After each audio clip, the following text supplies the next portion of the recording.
نہیں ہے عثمان ہمیں ہے، اور سچائی اگر پوچھے تو ہجرت سے پہلے پہلے امام حسین اپنے نانا کی قبر پر گئے، مزار کے ساتھ بیٹھ کر آپ جی بھر کے روئے۔ امام حسین نانا کے مزار کے ساتھ بیٹھ کر جی بھر کے روئے، الوداع کہتے ہوئے اپنے دل کا درد بیان کیا۔ امام حسین کہنے لگے، اے میرے نانا، آپ تو جانتے ہیں نا میں سکون کی تلاش کرنے کے لیے نہیں نکل رہا، میں سکون کی تلاش میں نہیں نکل رہا، میں حق کی حفاظت کے لیے نکل رہا ہوں۔ اگر خاموش رہوں تو حق کمزور ہو جائے گا، اور اگر اٹھ کھڑا ہوں تو آزمائش میرا انتظار کر رہی ہے، تو مجھے آزمائش منظور ہے۔ جے سونا میرے دکھ وچ راضی، تو میں سکھ نو چلے ڈاواں۔ یہ وہ لمحہ تھا جب مدینے کی گلیاں آنسوؤں سے تر ہو گئیں۔ امام نے مدینہ چھوڑا، اس لیے چھوڑا تھا تاکہ یزید کی فوج مدینے میں داخل ہو کر خون ریزی نہ کرے، تاکہ امت کے بیچ فتنہ نہ پھیلے۔ اسی دوران کوفہ سے مسلسل پیغام آنے لگے، ایک خط آیا، پھر دوسرا خط آیا، پھر تیسرا خط آیا، اور دیکھتے ہی دیکھتے خطوط کا ایک نیا سلسلہ شروع ہو گیا۔ کوفہ کے لوگ عرض کرتے تھے، اپنے خطوط میں لکھتے تھے، اے نواسۂ رسول، اگر مدینے کے حالات آپ کے لیے سازگار نہیں ہیں تو آپ ہماری طرف تشریف لے آئیں، ہم آپ کا استقبال کریں گے، ہم آپ کی بیعت کریں گے، ہم حق کا ساتھ دیں گے، اور ہم دین کی سر بلندی کے لیے آپ کے ساتھ کھڑے ہوں گے۔ وہ لکھتے تھے، اے حسین ابن علی، کوفہ حضور کی آل سے بہت محبت کرنے والوں کا شہر ہے، ہم دل سے آپ کی محبت سے آباد ہیں، ہم آپ کو تنہا نہیں چھوڑیں گے، ہم اپنی جانیں قربان کر دیں گے، لیکن آپ کا ساتھ نہیں چھوڑیں گے۔ کوئی لکھتا تھا، اے حسین، ہماری تلواریں آپ کے لیے تیار ہیں۔ کوئی لکھتا تھا، ہم آپ کے ایک اشارے پر میدان میں اتر آئیں گے، یزید کے خلاف جنگ کریں گے۔ اب ان تمام خطوط نے بھی راستہ دکھایا، مگر امام جانتے تھے کہ یہ سفر شہادت کی طرف ہی ہے۔ یہ تمام خطوط پڑھنے کے بعد بھی امام نے کوفہ والوں پر نہیں، اللہ پر ہی بھروسہ کیا، حق کی راہ چنی۔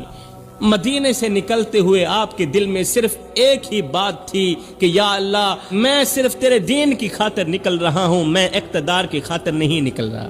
امام حسین مدینے سے نکل پڑے، اور یہ قافلہ آہستہ آہستہ مکہ مکرمہ کی طرف بڑھنے لگا۔ راستے میں جہاں بھی لوگ آپ کو دیکھتے، آپ کے گرد جمع ہو جاتے، کوئی آپ کے ہاتھ چومتا، کوئی دعاؤں کی درخواست کرتا، اور کوئی عرض کرتا، اے نواسۂ رسول، ہم آپ کے ساتھ ہیں۔ لیکن امام حسین جانتے تھے کہ زبان سے ساتھ دینے اور میدان میں ساتھ دینے میں بہت فرق ہے۔ خیر، یہ چھوٹا سا قافلہ چلتا چلتا مکہ مکرمہ میں پہنچ ہی گیا۔ مکہ مکرمہ میں آپ نے کئی ماہ قیام فرمایا۔ اسی دوران کوفہ سے آنے والے خطوط کا سلسلہ مزید تیز ہو گیا۔ ہر روز نئے قاصد آتے، ہر روز نئے وعدے لاتے اور نئی قسمیں کھاتے۔ وہ کہتے، اے حسین، ہزاروں لوگ آپ کی انتظار میں ہیں کوفہ میں، ہمارے شہر میں آئیے، ہم آپ کی بیعت کریں گے اور حق کا پرچم آپ کے ساتھ بلند کریں گے۔ مگر میرے محترم بھائیو، دنیا کا سب سے خطرناک انسان وہ نہیں جو دشمنی کا اعلان کرے، دنیا میں خطرناک انسان وہ ہے جو وفاداری کا وعدہ کر کے وقت آنے پر ساتھ چھوڑ دے۔ اب ادھر یزید کو جب کوفہ کی سرگرمیوں کا علم ہوا کہ کوفہ والے بار بار پیغام دے رہے ہیں حضرت امام حسین کو کہ وہ ہمارے پاس آ جائیں، ہم ان کی بیعت کریں گے، جب یہ سب کچھ یزید کو علم ہوا تو اس نے عبید اللہ بن زیاد کو کوفہ کا گورنر بنا کر بھیج دیے۔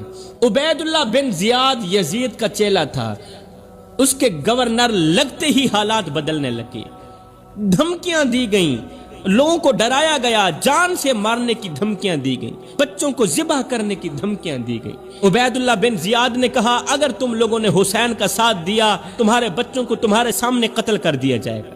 آہستہ آہستہ لوگ پیچھے ہٹنے لگے حضرت امام حسین سے، اور ادھر سے حضرت امام حسین کا قافلہ مکہ سے کوفہ کی طرف روانہ ہو چکا تھا۔ ادھر سے حالات بدل چکے تھے، ادھر سے امام حسین بھی کوفہ کی طرف روانہ ہو چکے تھے۔